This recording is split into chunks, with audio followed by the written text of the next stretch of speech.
Ang San Miguel Beermen daw ngayon at itong koponan ng Meralco Balls ay nagkakaroon ng matinding diskusyon dahil mukhang itong San Miguel ay nakita nila na nangangailangan sila ng point guard at ang tinitignan daw nila kung makukuha itong si Jason Brakeman.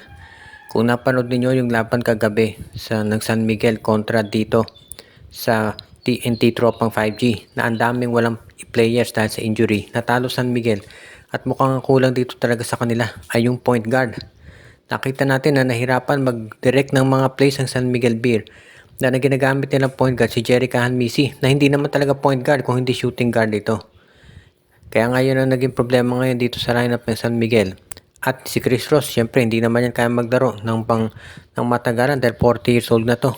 So yan yung mga nagiging problema ng SMB. Marami talaga nagtaka bakit nila kinuha to si Jerry Cahanmisi. Gayong ang dami naman nilang mga shooting guards dito sa kanilang lineup. Ang nangyari, pinilit nila to si Jerry Cahanmisi na gawing point guard. Gayong ang natural position naman ito ay shooting guard. So yan ang naging problema doon sa kanilang lineup.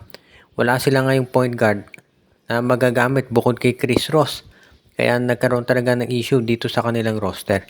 Kaya nga sa tingin ko itong San Miguel Beer, gagawa yan ng paraan para mag-acquire ng guard. At ito nga si Jason Brakeman, yung nakikita raw nila na pwedeng magamit. Kung sakasakali, baka nga matuloy ito at masasabi natin na magiging maganda yan para dito sa San Miguel kung ito'y matutuloy talaga. Dahil itong Meralco Balls naman, hindi naman yan basta-basta magbibigay ng player sa San Miguel lalo na at company rival yan. Pero ang ino-offer daw ng San Miguel na kapalit ito si Jeron Teng. So baka dyan pumayag na itong Meralco Balls. Kung sakasakali, magiging mas maganda siguro ang kalalabasan nito para dito sa San Miguel if ever nga na makuha nila itong si Jason Brakeman mula sa Meralco. Kahit na nanalo ang TNT Tropang 5G kagabi kontra sa SMB, mukhang tinitignan pa rin nitong si Coach Chot Reyes na gumawa ng move para magkaroon sila ng additional pa na manpower dahil ang dami pa rin nilang injury at alam naman ni Coach Chot Reyes na kinakailangan talaga nila na manalo pa. At mukhang yan talaga yung sabihin natin po pwedeng magawa nitong si Coach Chot Reyes para dito sa TNT Tropa. Kinakailangan lamang syempre na mas gandahan nila yung mga offer sa ibang teams para mapapayag. At mukhang nakikita ko na gagawin itong si Coach Chot Reyes talaga. Baka kunin na niya itong si Adrian Nocum mula sa Raynor Shine Elasto Painters.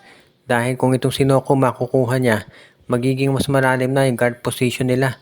Pwede na nila sigurong i-trade na kapalit nitong si Nocum ay itong si Reynan Batak o kaya naman baka itong si Kim Aurin. Si Kim Aurin plus isang first round draft pick. Tumaas na kasi ang value nitong si Kim Aurin pagkatapos ng magandang game niya kontra dito sa San Miguel.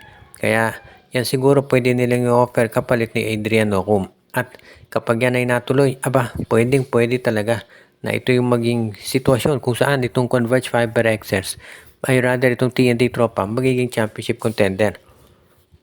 Nakita natin tinalo nila SMB kahit na yung si Rahir Hollis Jefferson ay clearly wala pa sa game shape. Pero nagawa nila ng paraan at sa tingin ko naman magiging isa pa rin to sa mga makakatulong sa TNT Tropa in the long run. Kaya nga itong si Coach Chot Reyes talaga nag-aabang yan ng mga bago pang mga options para dito sa kanilang lineup. As it is, nakita naman natin na kung makukuha nila to si Nocum, hindi na magiging problema yung rotation ng mga guards dito ng Raynor Shine ng TNT Tropa. Yun nga lang, tignan natin kung papayag si Coaching na ang kapalit nga ay itong si Kim Aurin at first round draft pick.